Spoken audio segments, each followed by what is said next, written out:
Kimono Dragon. What's up? This is Kimono Dragon.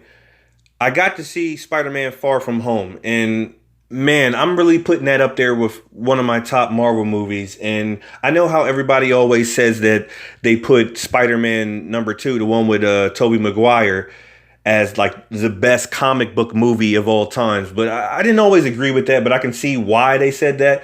But man, I really like this movie. And I wanted to point out some things in my first viewing that came out of the comic books and that I thought was really cool. So here we go. Quentin Beck Mysterio is a stuntman and special effects wizard for a Hollywood studio. So in his first appearance, he frames Spider-Man by making himself look like a hero. We see a version of this play out in the movie Far From Home. During Spider-Man and Mysterio's first battle in the comics, he uses gas to obstruct Spider-Man's spider sense. We see a little bit of that in Spider-Man Far From Home when you see the green gas and the illusion world he creates. And it's like an ongoing joke throughout the movie that, you know, Spider-Man is having problems using his spider sense. But it will be his spider sense that eventually helps him defeat Mysterio in the end. Another cool Easter egg from the comics is when we see Mysterio and Spider-Man fighting in the illusion world, and Mysterio is, you know, he's giant, he's big, and he punches Spider-Man through the wall.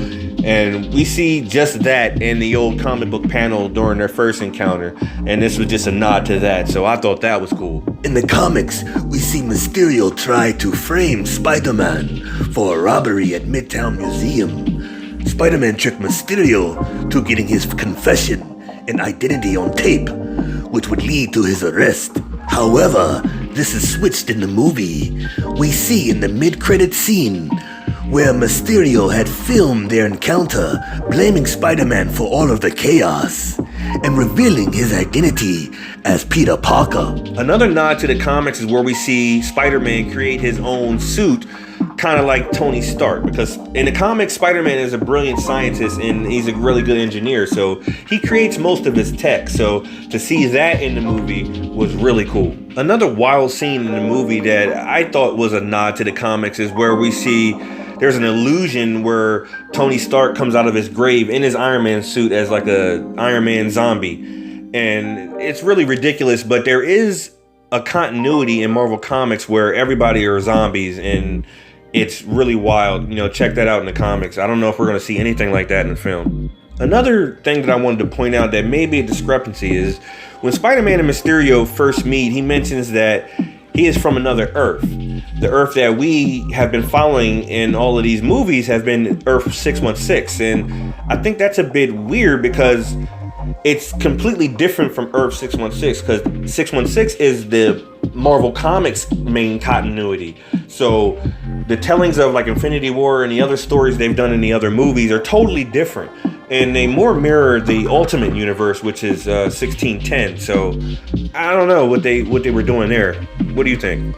So it's more things I know I probably missed, but I really want to talk about this post-credit scene where we see Nick Fury and Maria Hill. They turn out to be Talos. They're Skrulls. Talos, and I don't know what the female Skrull's name is, but man, what are they saying here? So we find out Nick Fury's been chilling out in the Skrull planet, or the Skrull ship, this whole movie. And I thought that was odd because they were acting kind of weird. Just how, you know, Spider-Man was blowing off Nick Fury's calls, and Nick Fury was like, he wasn't cool with it, but I think Nick Fury would have been more forceful with his reactions on that, don't you think? And when at the end, when Happy was kind of like smug with him, like, yeah, you know, he'll call you, Nick Fury wouldn't have went for that, you know what I'm saying? Like, come on. So I thought something was weird, and then when they came out and said, you know, they were Skrulls at the end, I was like, So I know what you're thinking. Well, maybe not. But I'm thinking Secret Invasion. We might be getting into the Secret Invasion storyline, and that's when in the comics that the Skrulls, we find out that they have taken all of the Earth superheroes, or most of them, and put them in stasis up in their ship, and they took over as the superheroes. And some of them really believed that they were the superheroes after time, and were fighting like it was almost a war. Well, it was a war, and I think that's what we're getting into. But it was weird how in Captain Marvel that made them seem like they are like, you know, a good race of people. And usually in the comics, the Skrulls are evil, you know what I mean? They're deviant. So I don't know. What do you guys think? What are we going to see in the future? Let me know in the comments. Peace.